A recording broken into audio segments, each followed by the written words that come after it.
My name is Jonathan Benavidez. I'm with the Richard Nixon Foundation. Welcome to the Richard Nixon Presidential Library.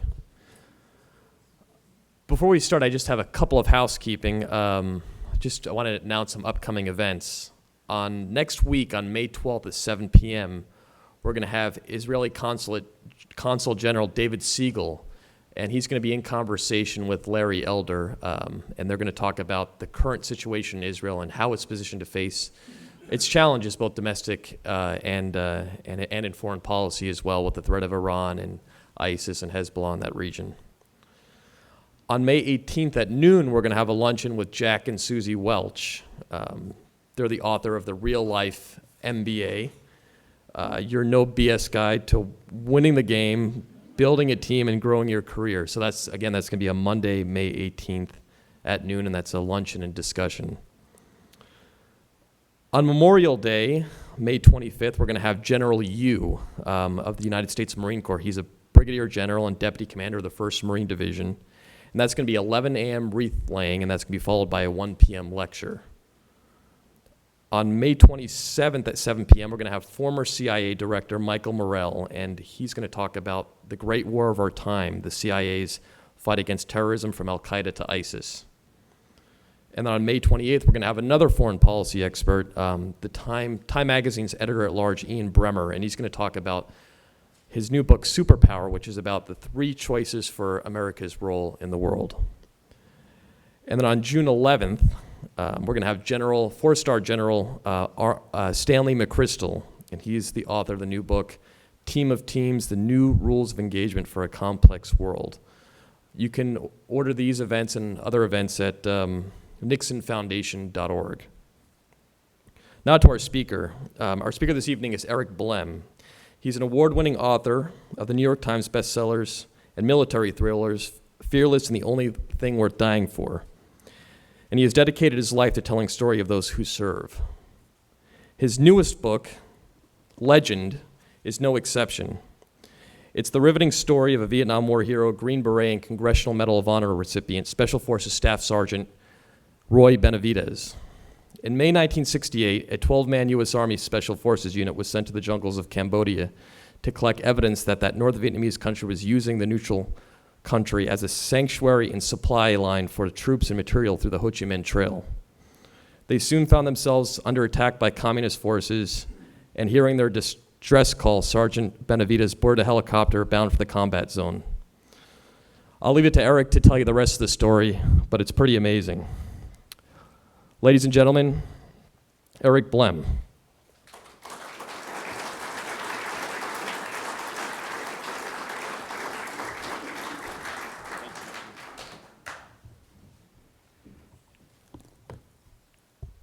Good evening. I think you can hear me just fine, right? Thank you so much for coming out. Thank you to the Nixon Library and Museum, all the docents, Jonathan, everybody who brought me here tonight. It's an honor. And as far as my own housekeeping, I always like to start this by asking anybody who is active duty military or a veteran present, can you please stand?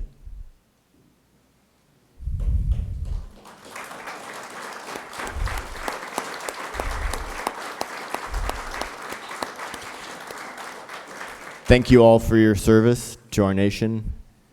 I wouldn't be able to tell these stories and write these books if it weren't for the freedoms you help me afford, freedom of speech, and the ability to tell these stories without prejudice, without bias, to tell it like it happened. Thank you. Before Roy Benavidez stood to receive his Congressional Medal of Honor in 1981, President Ronald Reagan was talking to the press corps. And he looked at them and he winked and he said, if this story you're about to hear were a movie script, you would not believe it. I didn't believe it myself when I heard it. Roy Benavidez, wounded more than 30 times, refused to get on a helicopter, an extraction helicopter, until he got every wounded individual out of this PZ, pickup zone, in Cambodia. Not to be too graphic for the little ones in the room, but he was actually holding his own intestines in after hand-to-hand combat and bayonet wounds. It was that bad, yet he refused. A door gunner told me, who was there, when he saw Roy bring one person back and saw that wound, he thought it was over then, but then he turned around and went back for more. That's the caliber of soldier and man that we're talking about tonight. The first thing I did after I heard this story was I went to Snopes, if you're familiar with that. Basically debunks urban legends and things that are not true. And I immediately found out it was very true, and there were lots of comments. And I immediately searched for the family. I've written 3 stories now, 3 books about missions or men and military operations of those who served. In all of them, some of the men did not come home. And so I always go to the family first to see, before I dive into this story, can I get your blessing? Without the Benavidez family, Noel, Denise, and Yvette, blessing the story and saying, yeah, I would love to have my father's story told to the current generation, this book wouldn't be here. So I thank them, even though they are not present.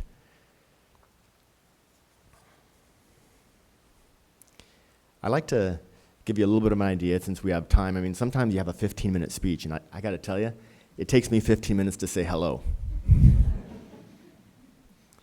So it's nice to have the time to be able to chat in this group. And I'll give plenty of time for questions at the end if you'd like to ask anything, and I'm willing to answer almost anything. I was a journalism major at San Diego State University. I was an outdoor recreation minor. And my first job out of college was, I was the editor of Trans World Snowboarding magazine. Great job. My mom died when I was 17, cancer, after battling it for 4 years. And one of the things she said, the last thing she was able to say was, if there's anything you want to do in life, do it now, because you don't know about tomorrow. And so traveling and seeing the world, my mom never flew in an airplane. My parents were workaholics, entrepreneurs. She was a pharmacist, my dad was a CPA.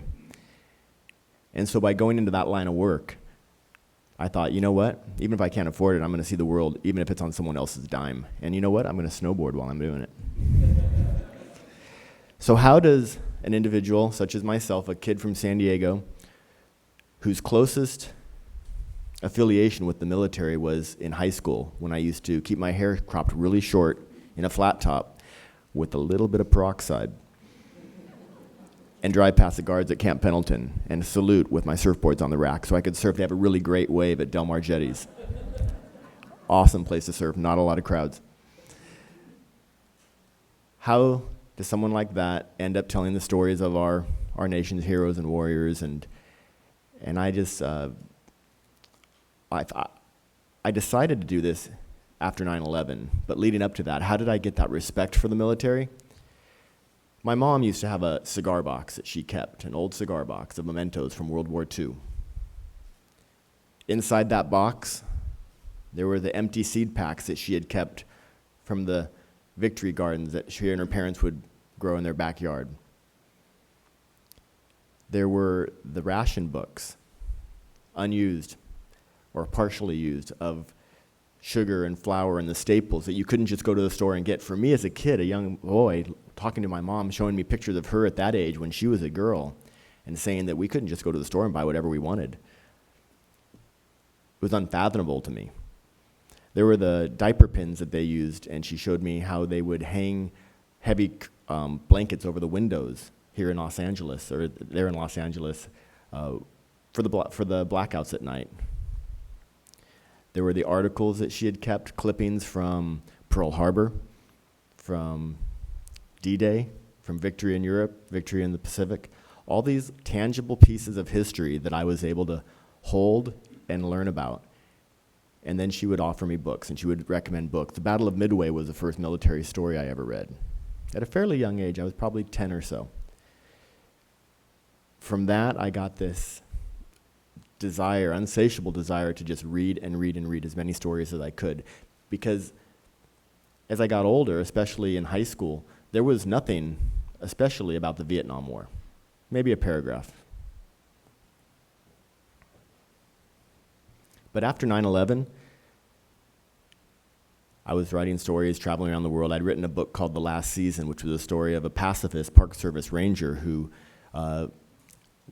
was in, you've read it. Awesome, thank you.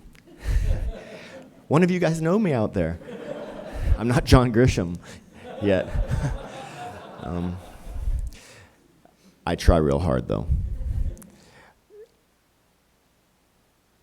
I told my agent after that book came out, I was actually voted, I'm going to pat myself on the back, but I'm trying not to blow smoke here. I won the Best New Nonfiction Writer of the Year 2006 for that story, so I had a little bit of momentum going. And then 9/11 hit, and I told my agent, my literary agent, that I wanted to cover the war. Anything that's going on, I figured that was my place in all of this. Because I asked myself, like a lot of us did, I reevaluated things. Flags were showing up all over the place, this freedom that we enjoy, and here we were attacked on American soil. And I just asked myself over and over again, what's your part in all this? I never served. I felt a little guilty that all I did was surf at Camp Pendleton. A little bit of resentment at myself. But I started searching for stories, and that led me to my first stories, which was, the first one was The Only Thing Worth Dying For. My agent, after pestering me over and over again, are you sure you want to go the military route? You're a snowboarding editor, you write about the outdoors and adventure journalism and surfing. And I said, I do. Just give me a shot. Well, she found out that a friend of a friend knew the guy who had been Hamid Karzai's military advisor in Afghanistan, and he was working at West Point. And I went and found out that he was teaching Arabic, and I went and met with him, listened to his class, and then I asked him if he'd be interested in telling his story of this mission that I found out he was the leader of an A-team, Captain Jason Amarine, and in the course of 11 days in Afghanistan in November of 2001, every member of his team was either wounded or killed. And during that same 11 days, or 2 weeks, 11 men, 2 weeks. During that same 2 weeks, Hamid Karzai rose from virtual obscurity to become the interim leader of a nation, and ultimately the first democratically elected president. I thought, there's no book on this? How could that happen in 2 weeks? And how could these men give him the credibility? And that was the basis of my first story. But I asked Jason if he'd tell me the story, and that's when he told me, well, if you get the blessings of my men on the team, their family members who did not survive, I'll tell you everything you want to know. And that led me to Cheshire, Massachusetts, in the home of Lou Peditory, Barbara Peditory, the parents of Daniel H. Peditory, who you'll find if you look in the records, was the first Special Forces killed in Afghanistan. And when I went with him for a long weekend, I got to know who Dan was. From the day that they brought him home from the hospital to that same house, I went out on the trails that he played on as a kid. I climbed a tree that he used to play in. I slept in his bedroom. I held his Purple Heart and Silver Star awarded posthumously. I got to know who Dan was. And one morning while his mom was making me breakfast, his favorite breakfast, which was over easy eggs, hash, toast, no butter, she walked me out on the porch, and there was an American flag on an angled staff, and she would fix it and make sure it was draped just so. And she told me that fixing that flag every day that Dan was deployed after 9/11 was just like she used to fix his collar when she sent him off to school as a boy. And she would think of him, and she said, I will never look at an American flag the same way again. Ultimately, they got to the part where they were informed of his death when the chaplain and the honor guard came to their door. And as I left that weekend, Lou, big guy, big hands, shaking my hand at the train station, saying goodbye. And it was one of those long handshakes that get kind of uncomfortable after a few minutes. But he was like family by this point, and he said, Eric, you're going to do a great job. I know you're going to do a great job because you've already told me how you're going to tell this story. And you're going to tell it to us straight. You're not going to candy coat it. You're not going to dramatize it. You're not going to make Dan a hero if he wasn't. He believed in accountability. That's what will honor history and honor Dan. Tell it like it happened. And I've used that same bit of advice in all my stories since. Fearless, the story of Adam Brown, a Navy SEAL who was killed in Afghanistan, young boy from Arkansas who had a tough patch, tried crack cocaine one night, became an addict, went to jail, got waivers, joined the Navy, rose all the way to the top tier, SEAL Team 6. Ultimately killed protecting his teammates on a mission in Afghanistan in the Hindu Kush Mountains. I've followed that same bit of advice all the way through, all the way to the story of legend. When I write these books and these stories, I dedicate years to each one of them, but it's my book, but it's their story. And I feel like there's a large, very heavy weight on my shoulders with their legacy and the men that are depicted in here. Because this isn't just the story of Roy Benavidez. It's the story of the 240th Assault Helicopter Company, which was the unit that flew him in to pull these guys out. It's also the story of the Green Berets that were part of the MACV-SOG, Military Assistance Command Vietnam Studies and Observation Group. They were probably the closest thing to what today we think of as SEAL Team 6 and Delta Force. They were, although I will say that they took their oath of secrecy very seriously. You didn't hear memoirs and autobiographies coming out about their missions a few years afterwards. They signed an oath of 30 years, and it lasted about that long. They fought the secret war in Cambodia and Laos and in North Vietnam. They were the ones that interdicted and watched the Ho Chi Minh Trail, where all the war material and troops were coming down, flooding into the country. And they were the unsung quiet heroes who filled all of the reports that the men and women who read all of the intelligence in the Pentagon and in the White House. And behind those nice, clean little paragraphs were these, in some cases, bloody and gory missions where men risked their lives to obtain that information. But these guys were always happy with just finishing their mission, having a beer, and by the time they buried their dead, most of those reports were buried as well in the archives of the Pentagon, teletyped from Saigon back home. But it really did dictate the course of the war. Roy was just one part of that unit and one story from Vietnam. And it's appropriate now. Believe it or not, it's a complete coincidence that this book came out on the week of the 40th anniversary of the fall of Saigon. People look at the radio shows, I say this, and they say, yeah, right. The publisher had that all figured out.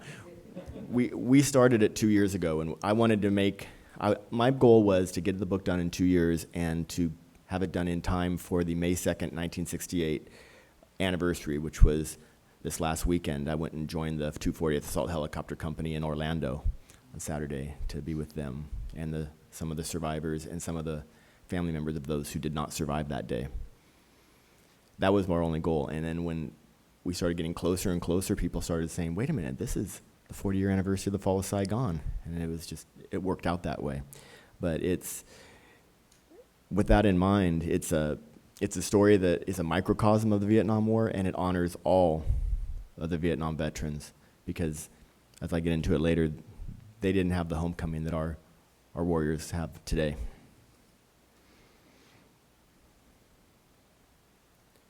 Roy's story in particular, Roy P. Benavidez, Raul was his given name, was born in 1935 in Cuero, Texas. He came into the world by a midwife in a house that had kerosene lanterns for light.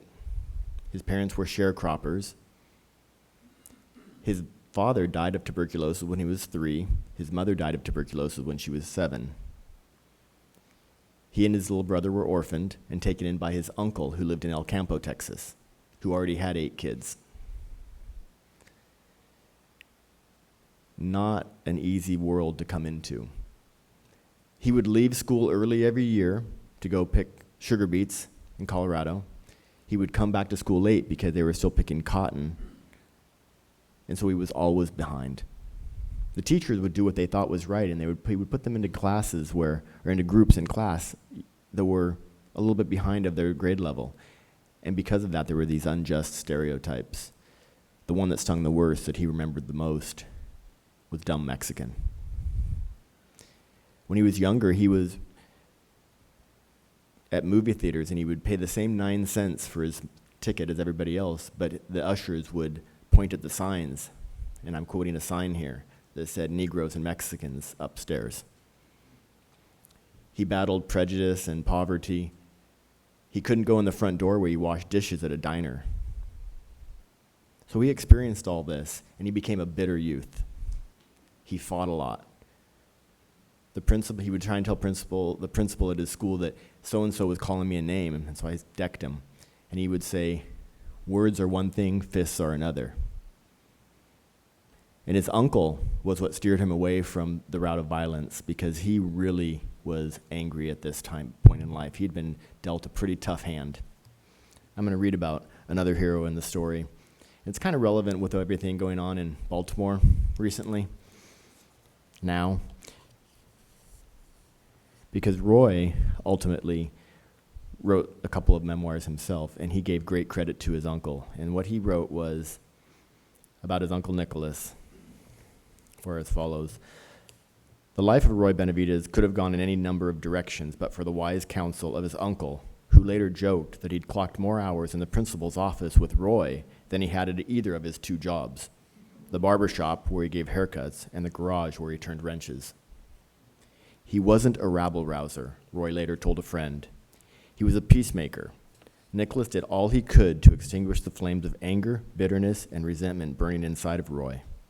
He never condoned the racism, never said it was right that Roy was not allowed to dine in or use the front door of the restaurant where he worked, or to sit at the counter where he could order a soda or a malt. But neither did Nicholas believe a fight would make the world change any faster. He explained to Roy that there was honor in restraint, that a response to a racial slur did not have to be a punch in the nose. He could take it in stride and, in quotes, fight to better his station in life, living within the law and getting an education. Nicholas also pointed out that racism was an individual choice. There were Anglos who dished out slurs, and there were others who respected the Hispanic community where Roy lived and treated them as equals, just the way the Benavidez family treated the white cotton pickers who they worked alongside in the fields. Cada persona tiene su historia, Nicholas would say. Every person has a story. Someday, he told Roy, someone will open a door to you, and you must be there saying, let me in. My future and yours will be in a different world than grandfather's. We will not give up our heritage, but we won't let it hold us back either. We will be judged by the way we act and by the respect we earn in the community.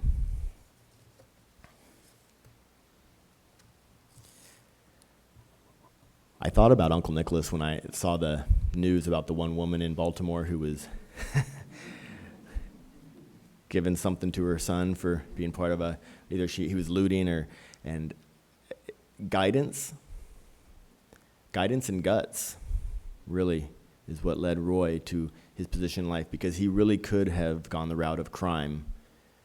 And he often said if it weren't for the military and his uncle, he would have been spending a lot of time in prison.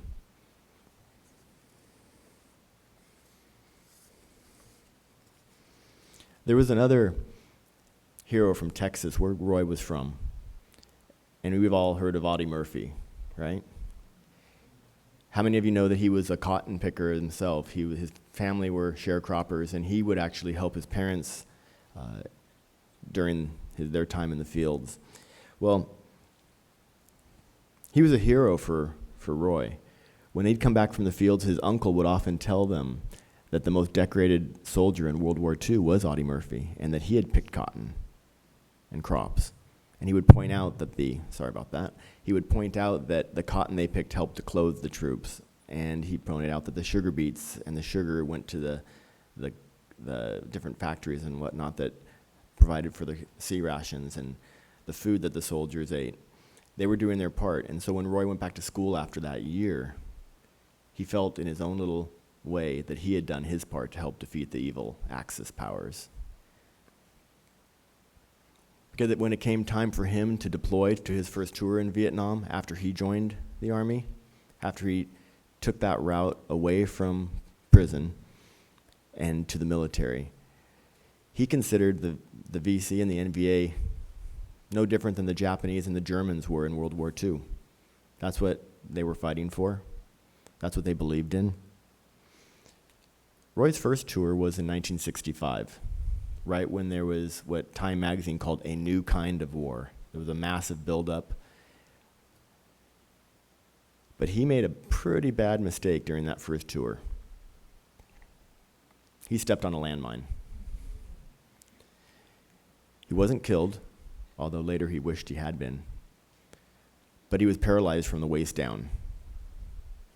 Something happened with the landmine, what they presumed was a landmine, because a large hunk of metal had come up underneath and did a lot of damage to his spine. But it didn't sever his spinal cord. And when he got back to Fort Sam Houston, Brooke Army Medical Center, where he was convalescing, a woman would come and visit him with green eyes, dark hair, and talk to him. He had no idea it was his wife, or that the bump on her stomach was his first child growing inside of her. But over time, things began to get clear.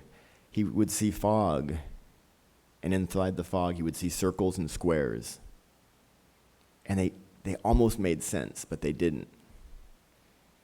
It was actually one day when he woke up and he realized that he was on a chair with wheels on it. And it struck him that it was a wheelchair. And he knew what that was, and it was a victory for him. And he was using a child's toy, learning to put pegs and square blocks into circles and squares on a chunk of wood. Classic traumatic brain injury as well. He taught himself to walk again and ultimately volunteered for a second tour to Vietnam when they told him he would never walk again. That's what found him in a little base called Loc Ninh, near the Cambodian border. He'd only been in country for 10 days. He was still kind of getting his feet wet with Project Sigma, Detachment B-56, which was the unit that he was working on, that their responsibility was an area of operation known as Daniel Boone, which was Cambodia. The Daniel Boone area of operation was probably one of the most dangerous places you could go, but he went there because he knew a couple buddies were there.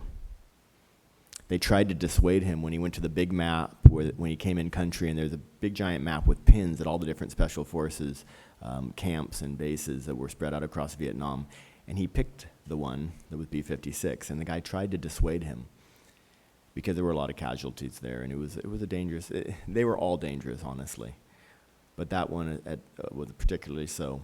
But he took it and he went, and sure enough, within a few days, he was at this little outpost, just getting his feet wet, just figuring out what the unit was all about, when he heard a cry for help over a radio while he was going to breakfast, actually. Actually, he saw some pilots running to an airstrip with their helmets, and he went to the TOC, the TOC, and found out that there was a unit trapped behind, well, it wasn't really behind enemy lines, it was in sanctuary, but they were surrounded, and they were getting pretty beat up. He learned that half of them were wounded or dead, and he didn't know this, but they were stacking the bodies of their dead as sandbags to protect themselves while they were surrounded by at least 300, as reported by the forward air controller who was flying in and directing close air support. They could not get helicopters in to pull this team out. Finally, one helicopter limped back to this base, trailing smoke, and they landed, and Roy ran up to it, and the door gunner had been wounded. He actually had been shot through the chicken plate underneath his armor and blew out his chest. And this young man was 20 years old. His name was Michael Craig. He grew up in Rosemead, California. Roy looked at him. Here's a kid that was not even old enough to vote, couldn't buy a beer legally back home. And Roy knew what was happening. He wasn't going to survive. But Roy tried to give him a look as though, hey, you got your whole life ahead of you, which he should have and could have. But Michael Craig looked up at Roy and he said, as only the dying know, my God, my mom and dad. And he died in Roy's arms. So Roy knew full well what was going on in this LZ. 2 helicopters had been shot down. Multiple helicopters had been beat back. They could not get into this landing zone. The fire, the gunfire, rocket-propelled grenades, everything was so fierce that they could not get in and to get these guys. They had some fast movers moving in. There'd been a couple napalm drops, but it was just shy of hopeless. And he jumped on. They came in. They couldn't get him in. They tried to get in closer, and the pilot, Larry McKibben, 20 years old, said, it's too hot, I can't get in. He said, get me as close as you can, I'll get to them. So he landed him about 100 yards away. He got down to about a 15-foot hover, jumped out of the helicopter, and ran nearly 100 yards. During the course of that run, he went down a couple times. The first time was when he got shot through the leg. The second time was when a rocket-propelled grenade exploded and he took shrapnel in the face, in the neck, in the chest. But he got to the center of this small perimeter, provided medical aid, and as one of the survivors said, gave us the will to fight. He organized an extraordinary defense and helped get these guys out. There was a door gunner out of a Mad Dog gunship that was flying overhead when all this was going on. His name was Pete Galis. My goal when I wrote this story was to tell the perspective of the ground and the air, what was going on at the same time. Because in the past, that part of the story had never been told. And Pete told me that when he saw Roy jump out of the helicopter, he thought, oh my God, they're shooting them out of the helicopter. He came around and he saw him go down in the grass when he was shot the first time, and then he was already going on a pass, and he didn't see him any further.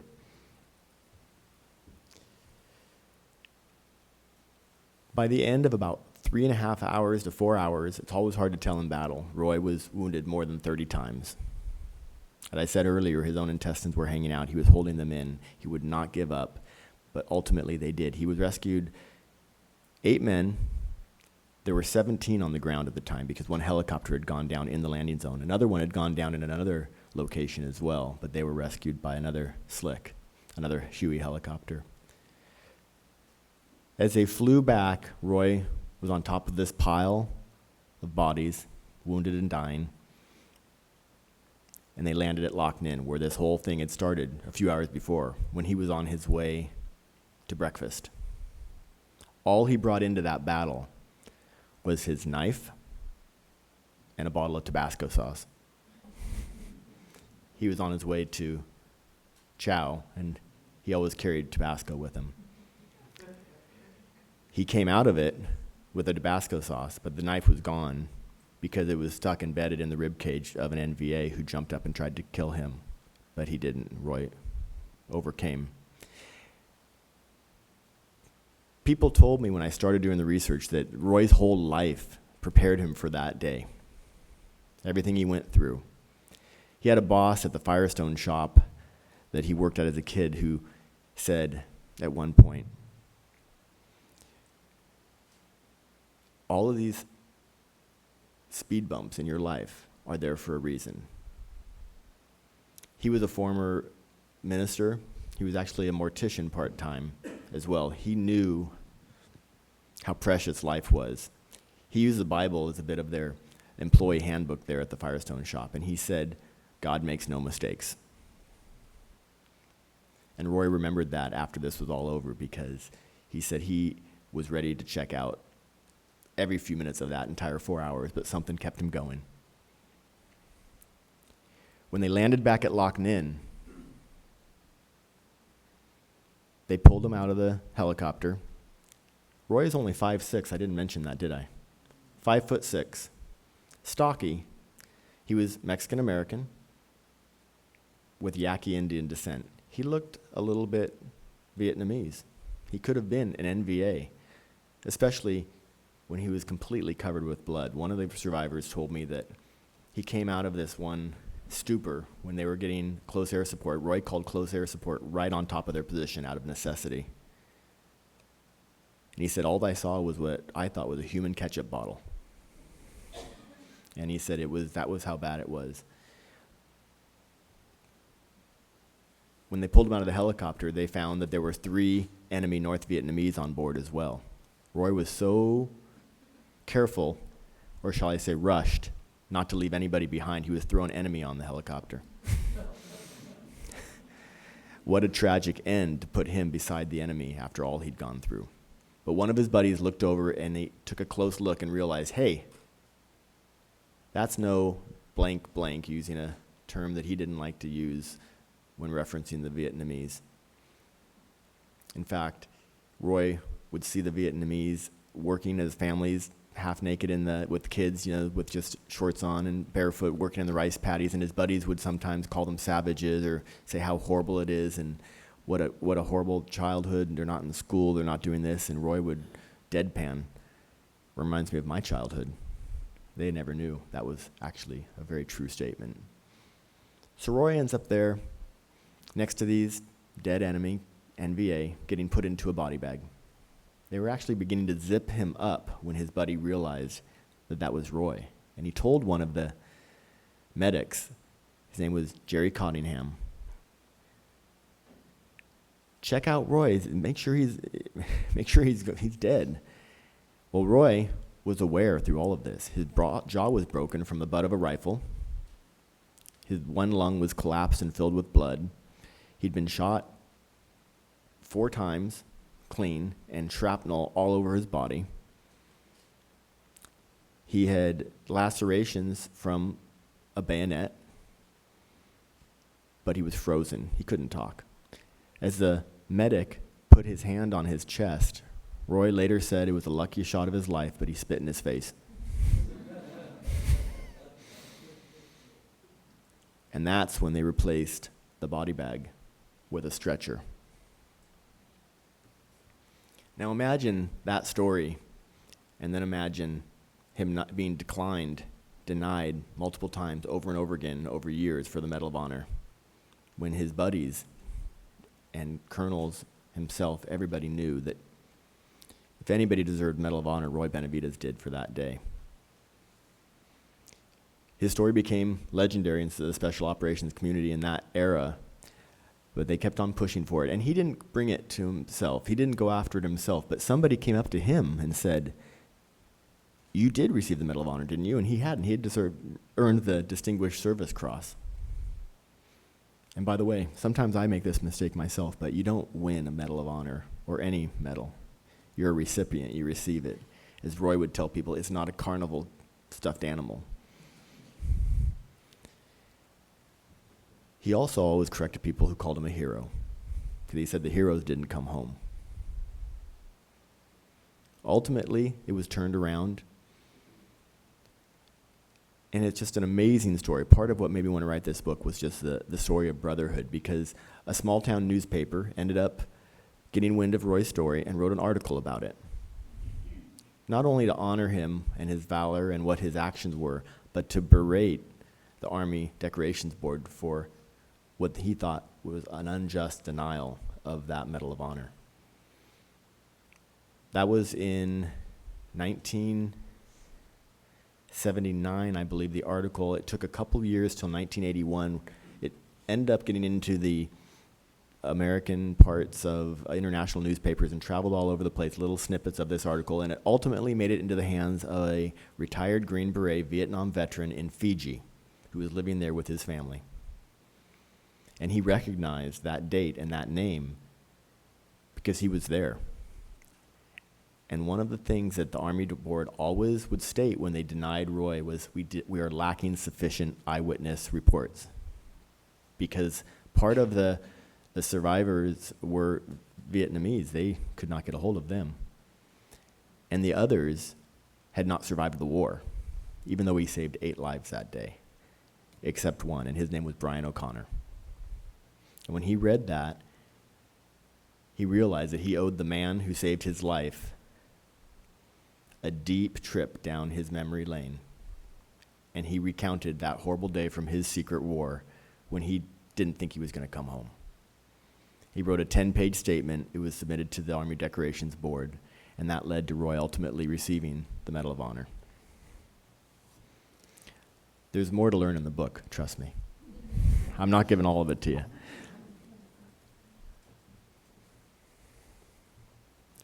Ronald Reagan was the president who ultimately awarded him the Medal of Honor. I'm just going to read you a couple words from what he said before he read the citation himself, which is unusual. Generally, the president doesn't actually read the citation, an aide does. But in this case, he read the entire citation plus this introduction before. Men and women of the armed forces, ladies and gentlemen, several years ago, we brought home a group of American fighting men who had obeyed their country's call and who had fought as bravely and as well as any Americans in our history. They came home without a victory, not because they'd been defeated, but because they'd been denied permission to win. They were greeted by no parades, no bands, no waving of the flag. They had so nobly served. There's been no thank you for their sacrifice. There's been no effort to honor and thus give pride to their families of more than 57,000 young men who gave their lives in that faraway land. There's been little or no recognition of the gratitude we owe to the more than 300,000 men who suffered wounds in that war. And so I'm going to circle back to Pete Galis, the guy who saw Roy get shot out of the helicopter, so to speak. At the end of his tour, he was ready to go home. Not because he was tired. It's kind of the opposite. He was getting what he told me was a God complex. He was an M60 door gunner, and he was very good at what he did. And he could lead, as he called it, runners on the ground, fire just a short burst of ammunition, and drop North Vietnamese and VC adeptly and consistently. One day they took fire while they were coming back from a mission, and they saw a farmer down on a dike. And oftentimes, he told me, they would fire a few rounds, and then they would throw their AK-47 in the water. Well, they came back around, and this guy's waving his hands, and as Pete told me, he said, he's smiling at me, and I'm looking him in the eye.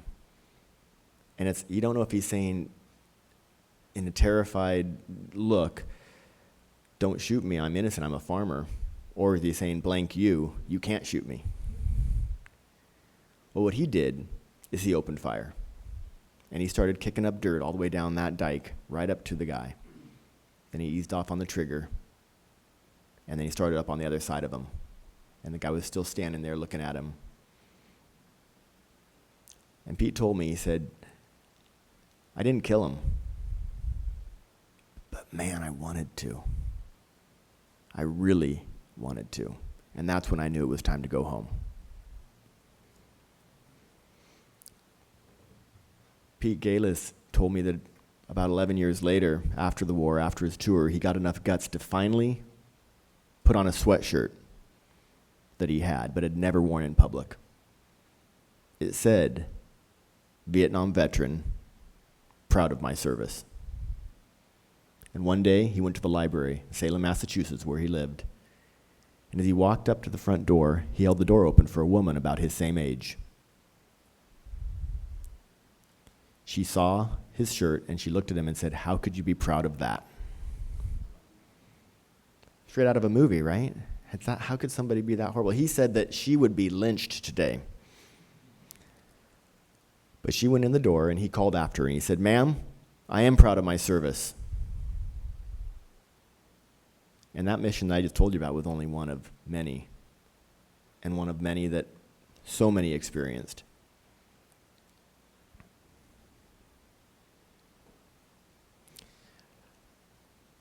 Pete told me without bitterness, without contempt for this woman, he said, you know what? It reminded me of Uncle Nicholas, actually, because he said, that was a period of time, but he said, you know what? I see today at airports, in public, I see people walking up to men and women in uniform and shaking their hands. He said, I know intuitively that they don't believe necessarily with our foreign policy or what's going on, where they're serving, what they're doing, what we're doing as a country. But he said, what I do know is that people have finally figured out the difference between politics and service, and they're thanking these young men and women for serving their country.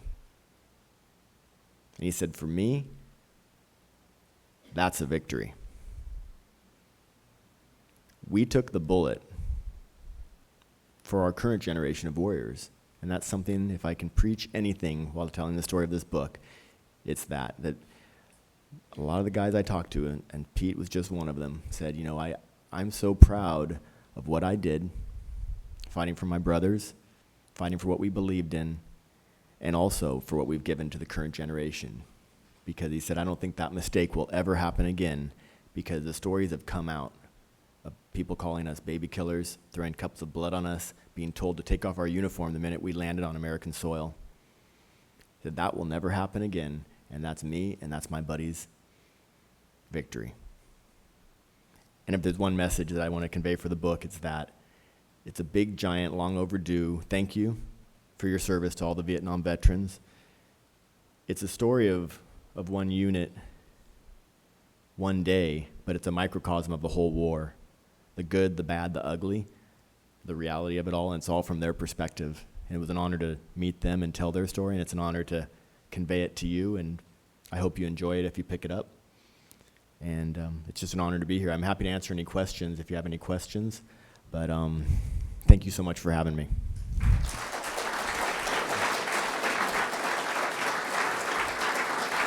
Thank you very much, Eric. Eric's agreed to take some questions. I'd like to start out, though. How did Sergeant Benavidez spend his post-military career? Roy dedicated his life to talking to school children.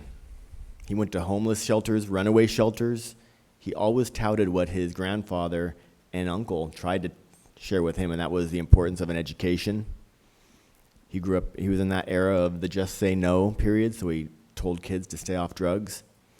And he also took a lot of time visiting wounded veterans whenever he could at various hospitals. So he, even after his service, he came home after all those wounds. He could have retired. He stayed in the military for another 10 years.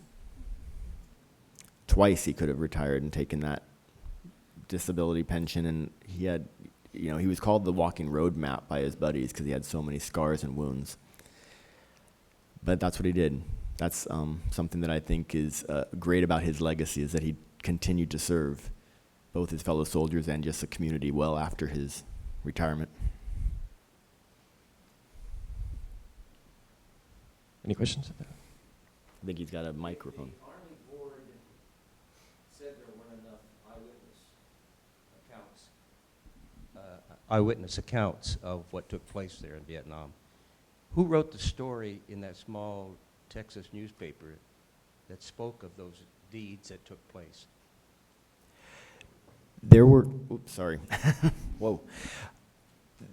The helicopter pilots and the crewmen, they had all written statements, but that they said they were lacking was eyewitness account for the whole action from the ground. Even though one helicopter had crashed and Roy had actually brought the survivors of that helicopter into the perimeter, the statements from them and also from the forward air controller, the FAC, the radio transmissions, they pieced together what was there, and his Lieutenant Colonel Drake, who was his commander, who was listened to the whole thing. So that was all there, but they said it still was not enough. Oh, and Roy was there as well, so he told his aspect side of the story. But yeah, for the actual witnesses, you know, his was just hearsay. Thank you very much, Eric. Thank you.